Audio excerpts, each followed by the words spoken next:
On revient donc pour corriger cette application concernant le plan de financement.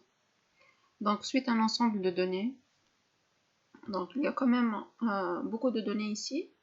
Le travail à faire, il est noté juste en bas, établir le plan de financement sur la période N1 jusqu'à N1 plus 5. Donc, ce plan de financement, il va concerner la période de N à N1 plus 5. Donc, pour pouvoir présenter ce plan, il y a quelques étapes intermédiaires. Donc, j'espère bien que vous allez prendre note. Donc, certes que vous allez retrouver ces slides-là dans l'espace EVT, mais ça n'empêche que dans vos cahiers, essayez de prendre note des explications que je vais vous donner à chaque fois qu'on va discuter d'un élément ou de corriger un exemple donné. Donc, ce que vous devez noter dans vos cahiers. Pour établir le plan de financement, on va suivre une démarche bien particulière. Donc, premièrement, vous notez. Premièrement, on va commencer par présenter le tableau d'amortissement de l'emprunt. Donc, je répète, premièrement, tableau d'amortissement de l'emprunt. Donc, juste pour faciliter un peu la tâche, je vais vous donner directement les étapes qu'on doit présenter. Mais une fois qu'on a terminé cette application-là, vous devez quand même connaître toutes les étapes à présenter, même si on vous donne une question, donc, comme celle-ci, établir le plan de financement. Donc, avant d'établir, vous devez connaître par vous-même, une fois qu'on va corriger cette application-là, les étapes qu'on doit présenter à chaque fois qu'on est tenu de faire un travail pareil. Donc, je répète, premièrement, tableau d'amortissement de l'emprunt. Deuxièmement, maintenant, calculant du résultat net. La deuxième étape, c'est le calcul du résultat net. Troisième étape, calcul de la CAF. On est tenu, selon les données de cet exemple-là, de calculer la CAF. S'il vous plaît, j'ouvre une parenthèse ici. Certes que j'ai dit qu'il y a 5 étapes, mais selon les données de l'exercice, parfois on ne vous donne pas des données afin de déterminer, par exemple, la CAF. Dans ce cas, cette étape-là sera sautée directement. Mais la démarche habituelle, si jamais on dispose des données telles que cette application-là, donc premièrement, c'est le tableau d'amortissement de l'emprunt.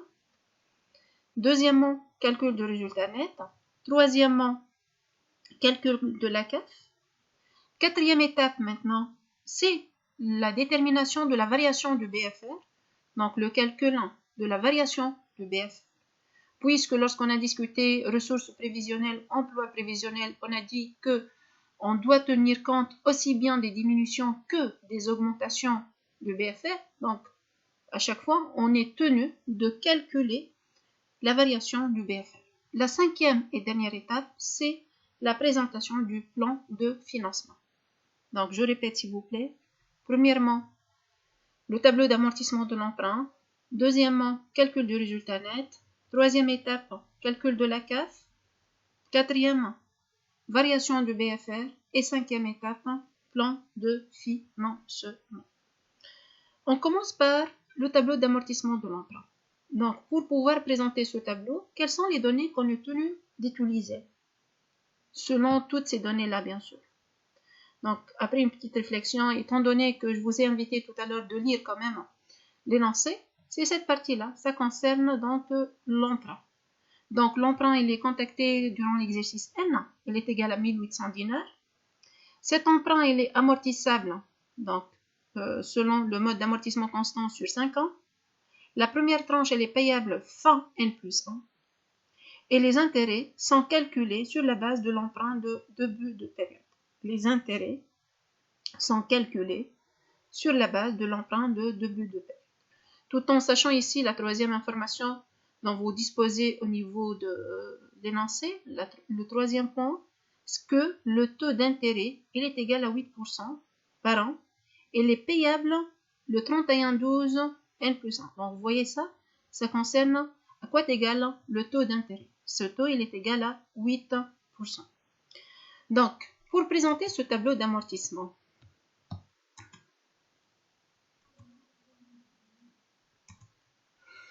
donc on va le présenter tel que c'est demandé, de N plus 1 jusqu'à N plus 5. Les éléments qui constituent ce tableau, c'est l'emprunt, l'intérêt, l'amortissement et l'emprunt restant 2. Donc, ces 4 éléments représentent les éléments essentiels, les éléments de base, qui doivent être présentés à chaque fois qu'on est appelé à présenter le tableau d'amortissement de l'emprunt.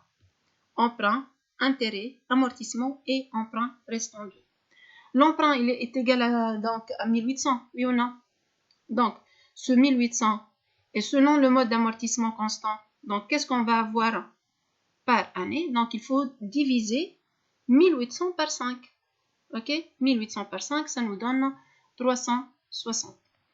C'est clair? Donc, c'est un cas très simple de calcul de l'amortissement. Donc, c'est 1800 sur 5, ça nous donne donc 360. Pourquoi j'ai mis en fait les montants entre parenthèses ici? L'amortissement, vous connaissez que c'est une charge. Donc, en termes mathématiques, elles vont avoir le signe moins. Donc, comptablement parlant, à chaque fois qu'on a une valeur qui va prendre mathématiquement parlant le signe moins, on va mettre le montant en question entre parenthèses. Maintenant, l'emprunt en N plus 1 au début de la période, il est égal à 1800.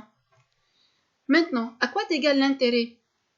J'ai dit que tout à l'heure, selon l'énoncé de cet exercice, l'intérêt il est égal à 8%. Donc, il faut faire 1800 fois 8%. Donc, on va retrouver une valeur qui est égale à 144.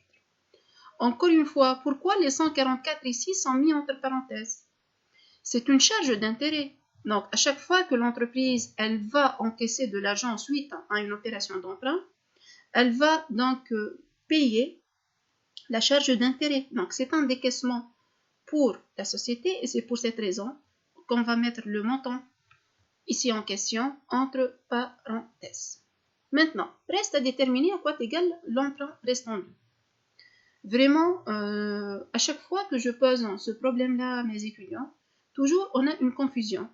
Est-ce qu'il faut faire emprunt moins intérêt moins amortissement ou bien c'est emprunt moins amortissement? Faites très attention. J'ai eu un emprunt de la part de la banque d'une valeur qui est égale à 1800. Chaque année, je paye 360. Donc, l'emprunt restant dû à la fin de la période, c'est l'emprunt moins l'amortissement uniquement. L'intérêt, c'est comme si c'est le service de la banque suite à cette opération d'emprunt. Donc, le montant de l'intérêt, s'il vous plaît, il ne doit intervenir jamais en déduction de l'emprunt initial afin de déterminer l'emprunt restant dû. Donc, pour déterminer, je répète et j'insiste beaucoup sur ce point-là, pour déterminer l'emprunt restant dû d'une période, il faut faire 1800 moins la charge d'amortissement uniquement. Il ne faut pas faire moins l'intérêt, car, je répète, l'intérêt, c'est la partie qui gagne une banque suite à une opération d'emprunt. Donc, de cette façon, l'emprunt restant dû en N plus 1, il est égal à 1800 moins 360, ça nous donne 1440. Si vous avez bien compris la démarche, donc en N plus 2 maintenant, à quoi est égal l'emprunt initial? Emprunt initial pour N plus 2, à quoi est égal? C'est l'emprunt restant dû de la période précédente, donc c'est 1440. C'est bon? Sur ces 1440, on doit calculer la charge d'intérêt. Donc, c'est 1440 fois, encore une fois, 8%. Donc, on le trouve 115,2. Et toujours, l'emprunt restant 2, c'est l'emprunt initial, 1440 moins 360, la charge d'amortissement, et c'est 1080. Et de la même façon, on va continuer pour les exercices N plus 3, N plus 4 et N plus 5. Donc, c'est la même démarche. Du coup, à la fin de la période, bien sûr, la société elle va payer la totalité de son emprunt et du coup, l'emprunt restant dû en N plus 5, il est égal à 0. Ce 0-là, comment on l'interprète? Ça veut dire que l'entreprise elle a payé en intégralité, totalement, l'emprunt qu'elle a eu initialement, cet emprunt qui est égal à 1800. Voilà, c'est le tableau d'amortissement de l'emprunt. Dans la vidéo suivante, on va revenir à la suite de la correction.